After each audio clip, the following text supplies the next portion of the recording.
القادر university, یہ میری ایک سوچ تھی بڑی دیر سے، ایک ایسی ایک یونیورسٹی ہونی چاہیے جو لوگوں کو یہ تو بتائے کہ انسان اور جانور میں فرق کیا ہے۔ جانور تو دنیا میں آتا ہے، کھاتا ہے، پیتا ہے، بچے پیدا کر کے مر جاتا ہے۔ انسان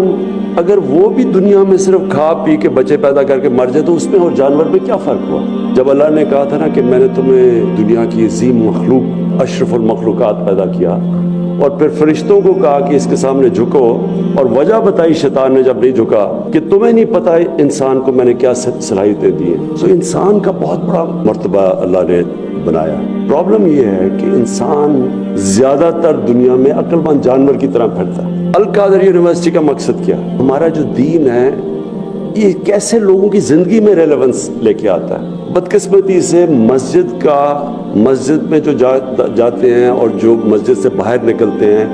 اس کی ریلیونس نہیں ہوتی، جو کہ اسلام کی جو بیسک ایک انسان کو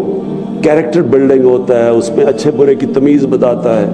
اس میں زندگی میں آنے کا مقصد بتاتا ہے، وہ مسجد کے اندر وہ ٹرانسلیٹ نہیں ہو رہا انسان کی زندگی کے اوپر۔ میرا پوائنٹ یہ ہے کہ ہمارے پاس ایک انٹلیکچوئل، ایک ایسی یونیورسٹی ہونی چاہیے جو کہ وہ اسکالرز پروڈیوس کرے، جس طرح ایک الازہر یونیورسٹی نے ایک دفعہ مسلمانوں کے اندر، وہ بھی ایک سینٹر تھا لرننگ کا، سارے جاتے تھے، اسکالرشپ ہوتی تھی، بڑی بڑی ڈیبیٹس ہوتی تھیں، یعنی جو ٹاپ ہمارے سائنٹسٹ تھے ان کا جو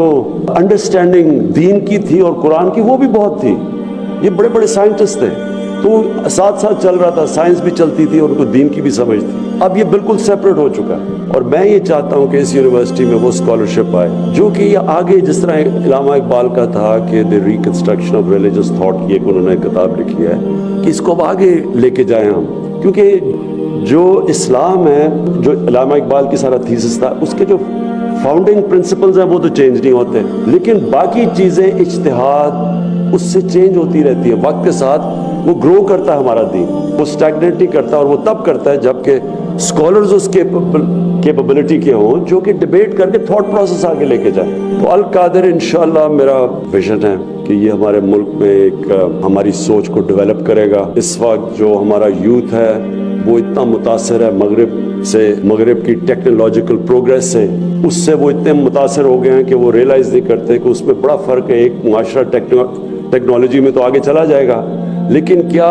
ایک انسان ہوتے ہوئے ان کی گروتھ ہو رہی ہے یا نہیں؟ کیا وہ صحیح راستے پہ جا رہے ہیں یا غلط راستے پہ چلے گئے؟ ہمیشہ دنیا کی تاریخ آپ پڑھیں تو کوئی بھی ایسا سویلائزیشن نہیں ہے جو کہ ہمیشہ کے لیے اوپر جا رہا ہے، وہ اوپر گئے ہیں، کوئی ایسا وقت آتا ہے کہ وہ غلط راستہ پکڑ لیتے ہیں اور وہ نیچے آنا شروع ہو جاتے ہیں۔ کیونکہ میں مغرب کو باقی سب سے بہتر جانتا ہوں، اور میں زیادہ مغرب میں پوری طرح رہا بھی ہوں اور ایک حصہ رہا ہوں معاشرے کا۔ میں آپ کو یہ بتا دوں کہ ان میں کئی اچھائیاں ہیں، اور وہ اچھائیوں کی وجہ سے وہ اوپر جاتے ہیں، ان کی ادارے ہمارے سے زیادہ مضبوط ہیں، اور مجھے بڑے افسوس سے کہنا پڑتا ہے ان کی اخلاقیات ہمارے سے بہت زیادہ ہے، جو ان کی مورل سٹینڈرڈز ہیں، اور مورالٹی میں وہ نہیں بات کر رہا، کہ میں صرف ان کی سچائی کی بات کر رہا ہوں، اور ان کی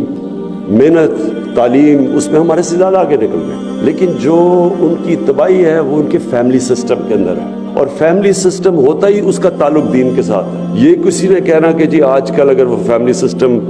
جا رہا ہے تو یہ ماڈرنٹی ہے، اس کا ماڈرنٹی سے کوئی تعلق نہیں ہے۔ وہ حضرت لوط علیہ السلام کے زمانے میں بھی وہ تو پرانا زمانہ تھا، لیکن وہ تباہ ہوا۔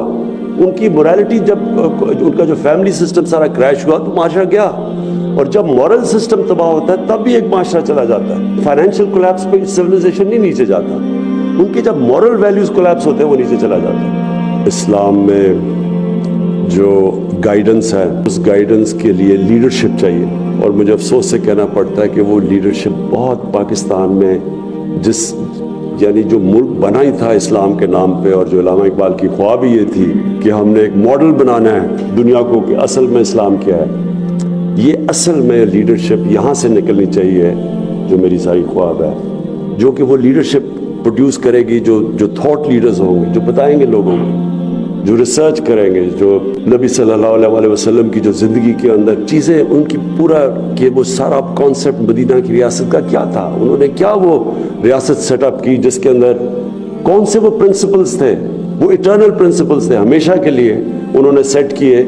جس نے قوم کو اٹھا دیا، اور پھر وہ کیا کیریکٹر بلڈنگ انہوں نے لوگوں کی کیا کی۔ اور میں یہ چاہوں گا کہ یہ پھر جو ہم یہاں ریسرچ ہوگی، پھر یہ سارے ہمارے ایجوکیشن انسٹیٹیوشن میں جائے گی، ہمارے ایجوکیشن انسٹیٹیوشنز میں گائیڈنس جائے گی کہ ہم نے بچوں کے لیے کس لیول کی انہیں کرنی ہے. کیونکہ ابھی میں دیکھتا ہوں اسلامیات کا کوئی ایفیکٹ ہی نہیں ہوتا بچوں کے اوپر، ان کی ریلیونس ہی نہیں ہوتا. ہم ان کو وہ کتابیں پڑھا دیتے ہیں جو اس ایج پہ ان کو سمجھ نہیں ہوتی. تو ہم نے کیسے ان کو کیا بتانا ہے، کیسے ان کے کیریکٹر کیسے بلڈ کرنے ہیں، کیسے ان کو فیوچر لیڈرز بنانا ہے. اور یہ ہوگا جب تک کہ ہمارے ملک میں کوالٹی کی انٹلیکچوئل لیڈرشپ نہیں ہوگی، جو کہ صحیح معنی میں جس طرح جو علامہ اقبال نے کیا تھا، ایک فریڈم موومنٹ کے اندر ایک انسان کی جو کنٹریبیوشن تھی صرف ان کی نالج کی وجہ سے اور ان کی انٹرپریٹیشن جو تھی جو قرآن شریف میں سے، اور ان کی جو بلکہ ان کی ساری شاعری قرآن شریف میں سے. آپ اگر ان کی شاعری پڑھیں، اس کی کوئی نہ کوئی قرآن کی آیت کے اس کے کوئی شعر کے پیچھے آپ چلے جائیں تو کوئی ریلیونس ہے. تو اس طرح کی انشاءاللہ یہاں میری سوچ ہے.